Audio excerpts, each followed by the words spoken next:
आणि सोयरिकी न होण्याचं कारण सगळ्यात जास्त महाराष्ट्रामध्ये ते पाप जर कोणाकडे जात असेल तर इथं बसणाऱ्या माझ्या सगळ्या लाडक्या बहिणी माया हो कठीण ताळा झाला. जेव्हापासून बया सोयरिकीत आल्या महाराज तेव्हापासून पोरं कोमातच गेले हो. सोयरिकीच होय ना महाराज, खरं सांगतोय तुम्हाला. इथं बसणाऱ्या मायांना माझा प्रश्न आहे, माया हो 2 एकर जमीन आहे तुमच्याकडे, किती एकर जमीन आहे बोलत चला, किती? 2. मग 2 एकर जमीन म्हणल्यानंतर कमीत कमी जावाई किती एकरावाला पाहायला पाहिजेत तुम्ही? तुमच्याकडे 2 आहे म्हणल्यानंतर व्यवहारानुसार 4 एकरावाला.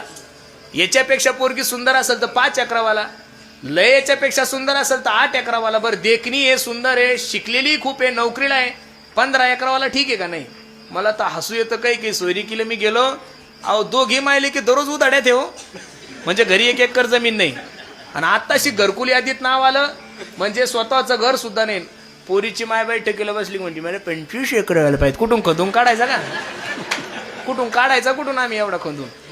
बर पोरगी 1 पट वेडी, पोरीची माय 1.5 पट वेडी. पोरगीची माय बैठकीत सांगते माझी पोरगी शेतात जाणार. अहो तुमच्या या बावळेपणामुळे पोरं कोमात गेले ना, पोरायचे चेहरे पाना साहेब असे फुलफुलीत झाले.